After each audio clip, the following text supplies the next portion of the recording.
잡죠. 예레미야서 32장 36절부터 42절까지의 말씀입니다.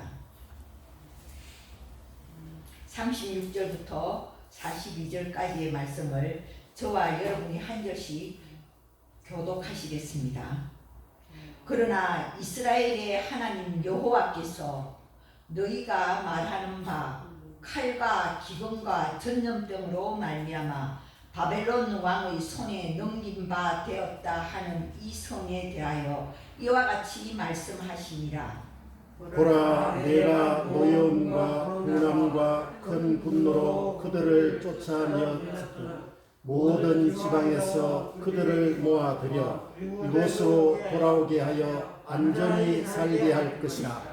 그들은 내 백성이 되겠고 나는 그들의 하나님이 될 것이며 내가 그들에게 한 마음과 한기를 주어 자기들과 자기 후손의 복을 위하여 항상 나를 경외하게 하고 내가 그들에게 복을 주기 위하여 그들을 떠나지 아니하리라 하는 영원한 언약을 그들에게 세우고 나를 경외함을 그들의 마음에 두어 나를 떠나지 않게 하고 내가 기쁨으로 그들에게 복을 주되 분명히 나의 마음과 정성을 다하여 그들을 이 땅에 심으리라. 다 같이 읽겠습니다. 여호와께서 이와 같이 말씀하시니라. 내가 이 백성에게 이 큰 재앙을 내린 것 같이 허락한 모든 복을 그에게 내리리라. 아멘. 예. 성도 여러분 반갑습니다. 예. 아멘. 우리가 참 코로나 없이 평안하게 살 때가 너무나 그립습니다. 예. 그때는 정말 그것이 얼마나 큰 축복인 줄 정말 하나님께 감사하지 못하고 그렇게 살았는데 우리가 이렇게 코로나로 인하여 모이지를 못하니까 우리가 이렇게 모인다는 것이 모여서 예배드린다는 것이 얼마나 큰 축복이라는 것을 다시 한 번 더 깨닫게 되는 것 같습니다. 예. 이 코로나가 언제 끝날지는 모르지만 많은 목사님들이 이런 말씀을 하십니다. 이 코로나 때에 우리의 신앙의 기본을 새로 해야 된다. 우리가 신앙의 기초를 더욱더 든든히 해야 된다는 것입니다. 예. 우리의 신앙을 더욱더 기본기를 다지는 그러한 시기로 이 시기를 삼는다면 이 코로나가 유행하더라도 우리는 하나님 앞에 감사할 수 있다는 거죠. 우리가 힘을 잃지 않고 신앙생활을 할 수가 있다는 것입니다. 네. 오늘 이 본문의 말씀, 이 예레미야서는 예레미야라는 선지자가 기록한 것입니다. 이 예레미야 이 뜻은 하나님께서 지명하셨다 그런 뜻입니다. 하나님께서 세우셨다, 하나님께서 지명하셨다는 것입니다. 우리도 다 하나님께서 다 우리를 불러주셨어요. 우리를 지명하여 한 사람 한 사람 하나님께서 우리를 불러주셨기 때문에 우리가 이 자리에 나오게 된 것입니다. 하나님께서 우리를 불러주시지 않는다면 우리는 아무도 아버지 앞에 올 자가 없는 것입니다. 그래서 이 예레미야도 하나님께서 세우신 그러한 선지자였어요. 그런데 이 하나님께서는 이 예레미야에게는 좀 독특한 그러한 사명을 주셨어요. 어떤 사명이냐면은 너는 이스라엘 백성에게 가서 너희들은 앞으로 처참하게 죽을 것이다. 너희들은 포로로 끌려갈 것이다. 그런 불행한 것을 예언하는 그런 사명을 주셨어요. 그러니까 이 예레미야 선지자가 자기는 못한다고, 자기는 어린아이와 같아서 말할 줄도 모르고 자기는 그런 것을 예언할 수가 없다고 몇 번이나 하나님의 소명을 거절했습니다. 그러나 하나님께서는 한 번 지명하여 부른 사람은 결코 포기하지 않는 거예요. 그래서 이 예레미야 선지자는 이스라엘 백성들에게 너희들은 곧 포로로 끌려갈 것이다. 바벨론이라는 강대국이 쳐들어와서 이스라엘 백성들 포로로 끌려갈 것이고 예루살렘 성은 불타고 함락될 것이고 너희들은 처참하게 죽을 것이다. 그런 것을 예언했던 선지자예요. 그러니까 그 당시에도 거짓 선지자들이 굉장히 많았어요. 그래서 거짓 선지자들은 아니다, 예레미야 선지자가 하는 말이 틀렸다. 이스라엘 백성 너희들은 앞으로 잘 될 것이다. 아무 일 없을 것이다. 평안할 것이다. 거짓 선지자들은 그렇게 예언을 했어요.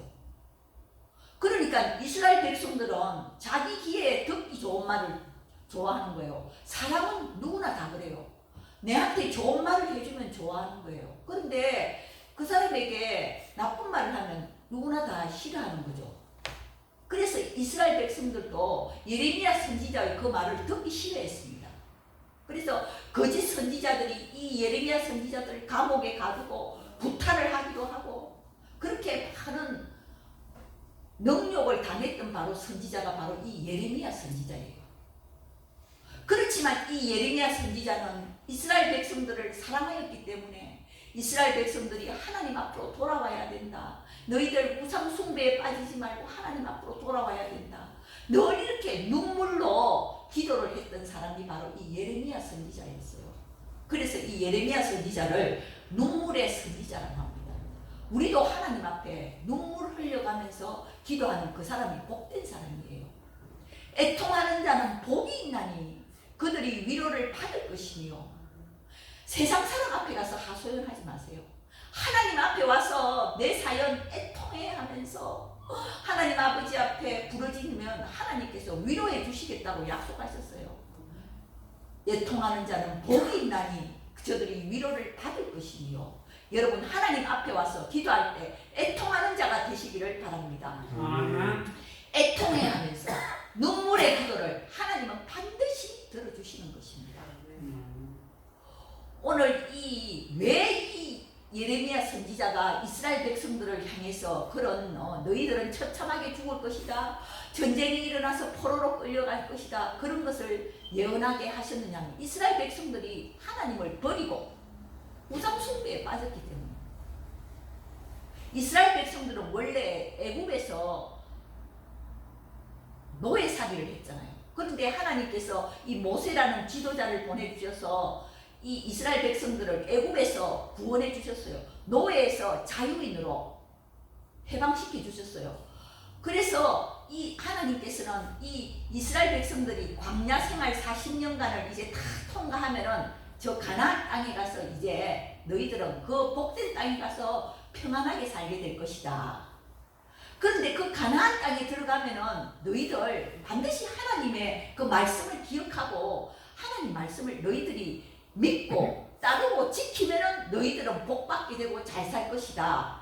그러나 만약 너희가 가나안 땅에 들어가서 하나님의 은혜를 다 잊어버리고 구원받은 은혜, 노예에서 해방된 은혜 다 잊어버리고 그 가나안의 그 풍습에 빠져서 우상 숭배에 빠지면 너희들은 반드시 포로로 끌려가고 너희들은 반드시 흩어지게 될 것이다. 하나님께서 모세를 통해서 출애굽기를 통해서 신명기를 통해서 반복해서 거듭거듭 하시는 말씀이었어요. 바로 그게 하시는 말씀이었어요. 이 성경 전체에 하시는 말씀은 하나님의 말씀을 믿고 순종하면 너희들은 복을 받을 것이다. 그러나 너희들이 나를 믿지 않고 나를 따르지 않고 세상 길로 가면 너희들은 망할 것이다. 바로 하나님께서 그런 약속을 주셨던 거예요. 그런데 이스라엘 백성들은 기가 딱 모세 지도자를 통해서 여호수아를 통해서 그 말을 들었지만 가나안 땅에 들어가서는 하나님의 말씀을 지키지 않냐고 우상 숭배에 빠져버렸다는 것입니다. 그 가나안의 풍요로움, 그 물질에 빠지고 그리고 우상 숭배에 빠져서 하나님을 저버렸던 거예요. 그러니까 하나님께서는 얼마나 안타까운 심정이겠습니까? 그러나 우리 하나님께서는 한번 택하신 이스라엘 백성들이기 때문에 결코 포기하지 않으신다는 것입니다. 이스라엘 백성들이 비록 하나님의 말씀을 저버리고 우상 숭배에 빠졌을지라도 하나님께서는 반드시 이스라엘 백성들을 다시금 하나님 앞으로 돌아오게 만드시는 분이 바로 하나님이시라는 것입니다. 그 돌아오게 하시는 그 방법이 뭐냐? 바로 징계라는 거예요. 그래서 이스라엘 백성들은 오늘 본문의 말씀처럼 전쟁이 일어납니다. 그 나라의 전쟁이 북쪽에서는 바벨론이 쳐들어오고 밑에서는 애굽이 쳐들어오고 강대국이 쳐들어와서 전쟁이 일어나는 거예요. 그리고 기근이 일어나는 거예요. 많은 사람들이 굶어 죽게 되었어요. 그리고 또 전염병이 돌아요. 전염병은 옛날부터 다 있었던 거예요. 이처럼 우리는 칼과 이스라엘 백성들은 그렇게 말합니다. 전쟁이 일어나서 기근이 일어나서 전염병으로 말미암아서 우리가 망하게 되었다고 그렇게 말하지만 오늘 하나님께서는 나의 징계라고 내가 노여움으로 내가 진노로 너희들을 그렇게 흩으셨다는 것입니다. 그래서 이스라엘 백성들은 포로로 끌려가게 됩니다. 바벨론의 포로로 끌려가게 되고 포로 생활을 70년간 하게 되는 것입니다. 그러나 하나님께서는 하나님의 자녀로 택하셨기 때문에 이스라엘 백성들을 다시금 돌아오게 만드신다는 것입니다. 그게 바로 하나님의 약속이에요. 우리가 하나님의 약속을 파기하더라도 하나님께서는 다시 그 약속을 지키도록 만드시는 분이에요. 그 만드시는 방법이 바로 징계를 통해서 우리가 아프고 고통을 당할 때 우리는 그때서야 비로소 하나님을 알게 된다는 것입니다. 하나님을 알게 되는 마음, 그 마음을 하나님께서 우리들에게 부어주시는 거예요. 그래서 하나님의 약속을 저버리고 우상 숭배에 빠진 그 이스라엘 백성들을 향해서 하나님께서는 말씀하십니다. 예레미야 24장 7절을 보면은 내가 여호와인 줄 아는 마음을 그들에게 주어서 그들이 전심으로 내게 돌아오게 하리니 이게 바로 하나님의 방법이라는 것입니다. 이스라엘 백성들은 죄를 지음으로 말미암아 우상 숭배로 말미암아 그 마음이 완전히 타락되었어요. 그러나 하나님께서는 다시금 그 마음에 하나님을 아는 마음을 주겠다는 거예요. 하나님을 아는 마음을 주어서 그들의 마음을 새롭게 해서 전심으로 나에게 돌아오게 하겠다는 거예요. 바로 이게 하나님의 전능하심입니다. 하나님의 전능하심, 하나님의 자비로우시게요.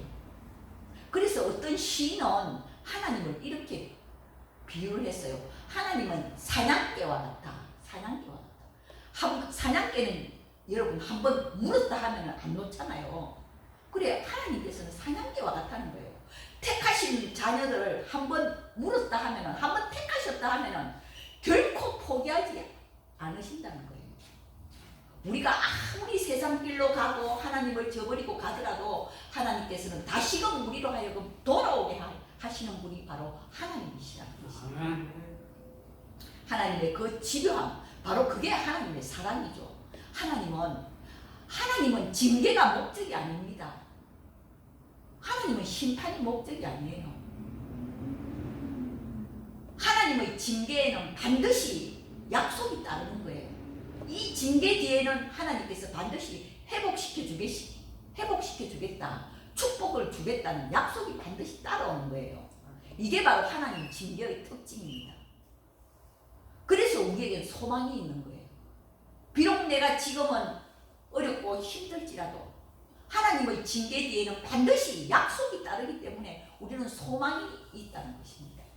지금은 비록 내가 질병으로 물질로 고통스럽고 힘들지만 하나님께서는 반드시 그것을 통과하고 나면 반드시 복을 주시겠다고 약속하고 있는 것입니다. 오늘 이 본문의 말씀을 보면은 그들은 내 백성이 되겠고 나는 그들의 하나님이 될 것이며 38절을 보면은 그렇게 가죠. 이게 바로 하나님께서는 우리로 하여금 하나님의 백성으로 만들겠다는 거예요. 그게 바로 구원이에요. 우리가 하나님의 자녀가 되고 하나님은 나의 하나님이 되는 거예요. 이게 바로 구원이라는 것입니다. 그래서 하나님은 심판이 목적이 아니에요. 징계가 목적이 아닙니다. 하나님은 구원이 목적이세요. 그리고 마침내는 복을 주시는 것, 이게 바로 목적인 것입니다. 그래서 오늘 9절을 보면 내가 그들에게 한 마음과 한 길을 주어. 이스라엘 백성들이 하나님의 징계를 받아서 다 포로로 끌려가서 다 흩어져 버렸어요. 우리는 그것을 디아스포라라고 합니다. 디아스포라, 흩어진 유대인들. 세계 각국으로 다 흩어져 버렸어요. 그런데 하나님께서는 그들을 다시 모으겠다고 약속하시는 것입니다. 어떻게 모으느냐? 한 마음을 주겠다. 하나님을 알 수 있는 마음을 그들에게 주어서 그들의 마음을 새롭게 해서 다시금 돌아오게 만드시겠다. 그 방법이 바로 한 마음과 한 길을 주겠다는 거예요. 이스라엘 백성들은 다 제각길로 다 갔어요. 세상 길로 자기 생각대로 다 갔어요. 그러나 하나님께서는 돌아오시게 하기 위하여, 그들을 돌아오게 하기 위하여 한 마음과 한 길을 너에게 주겠다. 여러분, 우리에게도 한 마음과 한 길뿐입니다. 우리가 세상에서 이렇게 살다 보면 내 마음대로 이렇게 살 수도 있고 여러 길이 있는 것 같지요. 그러나 하나님께서 주시는 길은 한 마음 한 길입니다. 그래서 예수님께서도 말씀하시잖아요. 좁은 문으로 가라. 넓은 문으로 가는 것. 그 세상 사람들이 다 가는 길이 아니냐. 그러나 그 넓은 문으로, 세상 모든 사람들이 가는 그 넓은 문으로 가면 끝은 결국은 멸망이라는 거예요. 그런데 좁은 문으로 가요. 여러분, 좁은 문으로 가는 건 힘들잖아요. 우리가 신앙생활 하는 거 어떻게 보면 힘들죠. 나의 그 욕심, 나의 그 육신의 정욕들 다 이렇게 다 눌러야 하고 절제해야 되고, 오직 하나님의 말씀을 따라서 우리가 가는 이 길은 좁은 길이에요. 십자가를 지고 가는 길입니다. 내 가정에서 내가 십자가를 져야 합니다. 먼저 하나님을 만난 내가 십자가를 져야 합니다. 남편이 나를 힘들게 합니까? 먼저 하나님을 아는 내가 십자가를 지는 길입니다. 이게 바로 신앙이에요. 그래서 우리가 가는 길은 한 마음 한 길로 가는 거예요. 하나님을 알 수 있는 그 길로 우리는 가야 되고, 그리고 하나님이 지시하는 그 길로 가야 된다는 것입니다. 그래서 하나님께서는 타락한 이스라엘 백성들을 돌아오게 하는 그 방법이 뭐냐? 그들에게 한 마음과 한 길을 주겠다. 그리고 이스라엘 백성들에게 하나님을 두려워하는 마음을 주겠다는 것. 그게 바로 경외하는 것. 하나님을 경외하는 것. 하나님을 경외하는 것. 이스라엘 백성들에게 하나님을 두려워하는 마음을 주어서 그들을 돌아오게 하겠다는 거예요. 여러분, 우리가 왜 죄를 짓습니까? 우리가 왜 타락합니까? 하나님을 두려워하지 않기 때문에. 우리가 늘 말로는 다른 사람들에게는 너 하나님을 두려워해. 그렇게 다른 사람들에게는 말을 하기가 쉽죠. 그러나 정작 나 자신의 삶 속에서는, 나 자신의 언행 속에서는 내가 하나님을 얼마나 두려워하며 내가 살아가고 있는지. 저도 그래요. 저도 이렇게 주일마다 이렇게 설교를 하잖아요. 그럼 내가 과연 이 말씀대로 내가 살아내는가? 나는 강대상에서 이 말씀을 외치면서 성도들에게는 그렇게 살아라고 외치면서 정작 나는 나의 삶 속에서 내가 이 말씀대로 내가 살아내는가? 늘 나는 그게 나의 고뇌고 갈등이에요. 그래서 하나님께서는 우리에게, 너희에게 하나님을 두려워하는 마음을 심어주겠다는 거예요. 그런데 하나님께서는 참으로 좋으신 분이에요. 왜 우리에게 하나님을 두려워하는 마음을 심어주시려고 하느냐? 오늘 그 39절에 보면 그게 나오잖아요. 우리 39절 우리 다 같이 한번 읽어보겠습니다. 시작. 내가 그들에게 한 마음과 한 길을 주어 자기들과 자기 후손의 복을 위하여 항상 나를 경외하게 하고. 예, 여기 보면은 자기들과 자기 후손의 복을 위하여 항상 나를 경외하게 하고.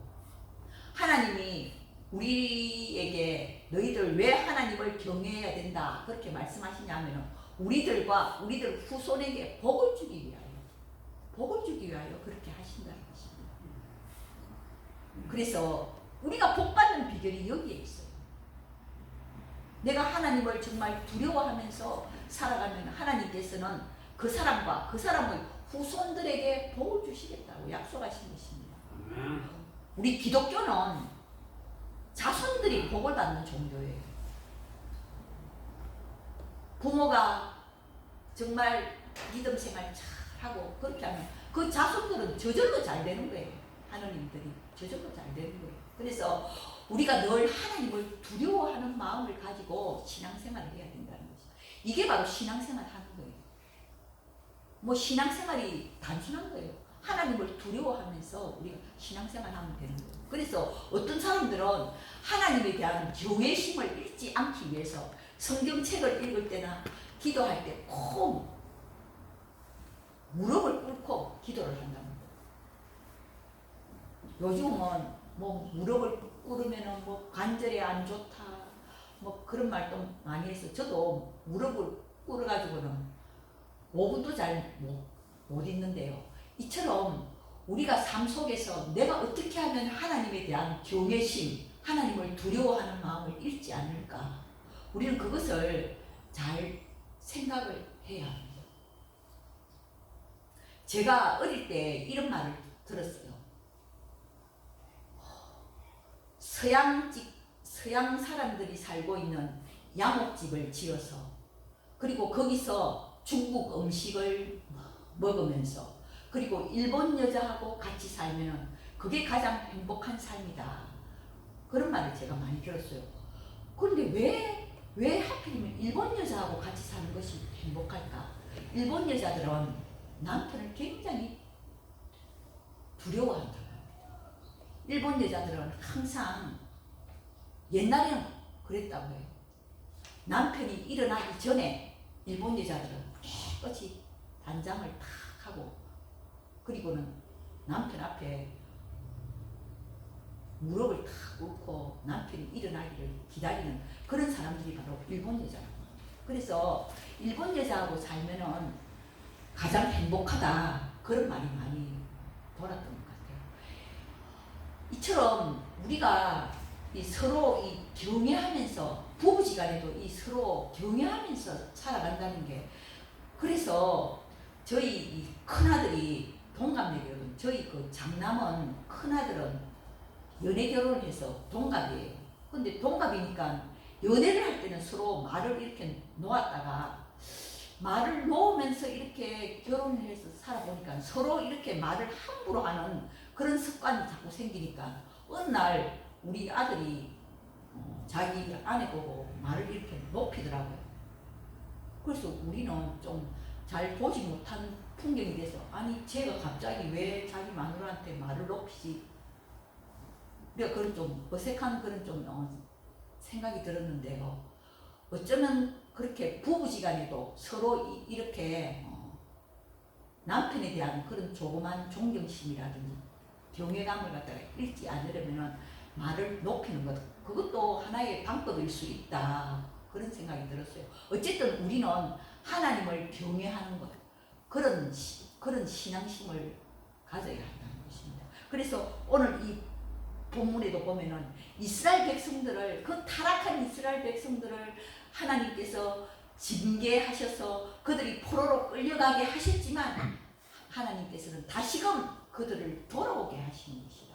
흩어진 그들을 다시금 모으시고 그들에게 한 마음과 한 길을 주어서 하나님 앞으로 돌아와서 하나님을 아는 마음을 주어서 그들이 하나님을 두려워하면서 그렇게 신앙생활을 할 때 그들과 그들 자신에게 복을 주겠다. 하나님께서는 이렇게 약속을 하시는 것입니다.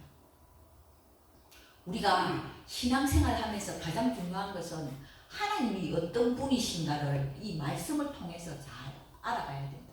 잘 배워야 된다. 하나님이 어떤 분이신지를 잘 모른다면 그저 내 머릿속에 있는 그 하나님을 내가 믿다가 그냥 끝나는 거예요. 우리의 신앙생활이 그런 신앙생활이 되어서는 안 된다는 것입니다. 하나님이 어떤 분이신지를 이 성경을 통해서 또 설교 말씀을 통해서 잘 알아서 그 하나님을 내가 믿고 따라가는 신앙이 바로 올바른 신앙이라는 것입니다. 우리는 참 일상생활 속에서 늘 넘어지는 그런 사람들입니다. 오늘 은혜 받았더라도 또 내일 되면 또 낙심이 되고 또 답답해지고 넘어지는 그런 우리는 연약한 심령을 가진 우리는 그런 사람들입니다. 그런데 하나님께서는 우리에게 새 언약을 주셨어요. 예레미야 31장 33절을 보면은 나의 법을 그들의 속에 두며 그들의 마음에 기록하여, 하나님께서는 이스라엘 백성들을 향해서 이제는 타락한 그 이스라엘 백성들을 향해서 너희들이 이제 나 앞으로 돌아오면은 너희들의 마음속에 내 말씀을 주겠다고 했어요. 너희들의 마음속에 내 말을 기록하겠다고 했습니다. 우리는 많은 설교 말씀을 듣잖아요. 그러면 그 설교 말씀들을 내 마음에 기록을 해야 돼요. 내 마음에 기록된 그 말씀이 성령께서 깨닫게 해주시는 거예요. 성령님께서 나와 함께 하시면 그 말씀이 기억나게 하시고 또 그 말씀을 깨닫게 하시고 또 내가 그 말씀을 대로 살아갈 수 있도록 결단할 수 있게 하시고 또 내가 내 의지를 성령님께서 붙들어 주셔서 나를 이끌어 가시는 거예요. 그래서 예수님께서 십자가에서 돌아가시고 성천하시면서 내가 너희들에게 성령을 보내주겠다고 약속하셨어요. 지금 우리는 성령님이 다 우리와 함께 하시는 거예요. 그 성령님이 인도하셔서 우리를 날마다 힘을 주시는 거예요. 말씀이 깨닫게 하시고 말씀이 생각나게 하시고. 그래서 하나님은 징계가 끝이 아닙니다. 하나님은 징계가 목적이 아니에요. 하나님은 구원이 목적이시고 사랑이 목적이시고 복을 주시는 것이 목적이십니다. 그래서 우리가 이 코로나 시대를 지나가면서 다시 한 번 더 우리의 신앙의 기초를 다지고 정말 하나님이 어떤 분이신지를 우리가 잘 알아서 그 하나님을 내가 믿고 따라가면서 늘 하나님을 두려워하는 그런 경외심으로 살아갈 때 하나님께서는 반드시 우리의 삶을 회복시켜 주실 것입니다. 이스라엘 백성들을 포로 생활에서 다시 돌아오게 하셔서 예루살렘에서 정상적인 생활을 할 수 있도록 회복하여 주셨던 것처럼 하나님께서는 반드시 우리의 생활을 회복시켜 주실 것이고 또 우리에게 또 우리의 자손들에게 복을 주실 것입니다. 이 사실을 굳게 믿고 이번 한 주간도 이 말씀을 기억하면서 승리하는 여러분 되시기를 주님의 이름으로 축원합니다. 기도드리겠습니다. 하나님 아버지 참으로 감사합니다. 이렇게 예배당에 나와서 거룩한 주일날 하나님의 말씀을 주심을 감사드립니다. 우리는 비록 하나님을 버리고 세상 길로 나아가기도 참으로 많이 있고 낙심하며 아버지와 살아갈 때도 많이 있습니다. 그러나 하나님께서는 우리로 하여금 다시금 돌아오게 하시고 모으시게 하시고 그리하여 우리에게 한 마음과 한 길을 주셔서 하나님을 경외하며 살아갈 때 우리와 우리 자손들에게 복을 주신다고 약속하셨사오니 이 약속의 말씀을 굳게 믿고 날마다 하나님을 경외하는 그 신앙을 가지고 살아가게 하여 주시옵소서. 한 주간 우리 성도들의 삶 속에 하나님께서 함께하여 주시옵기를 원합니다. 성령님께서 함께하셔서 이 말씀을 깨닫게 하시고 이 말씀이 기억나게 하시고 또 이 말씀대로 살아가며 아버지와 기쁨의 성령의 기쁨을 누리는 삶이 되게 하여 주시옵소서. 아버지와 질병으로 고통당하는 성도들이 있습니까? 하나님께서 찾아가 주셔서 치료하여 주시옵시고 저들의 아버지와 연약하고 낙심된 심령 위에 새 힘을 부어 주시옵소서. 하나님께서 깨끗하게 아버지와 고침받게 하여 주시옵소서. 또한 하나님 아버지 간절한 기도 제목을 가지고 아버지와 부르짖는 심령이 있습니다. 하나님께서 그 기도에 응답하여 주셔서 공의의 하나님, 사랑의 하나님, 축복의 하나님께서 아버지여 이 모든 아버지여 어지러운 아버지여 일들을 하나님께서 정리하여 주셔서 평안한 가운데 아버지여 신앙생활을 할 수 있도록 하나님이시여 도와주시옵소서. 예수님의 이름으로 기도드리옵나이다. 아멘.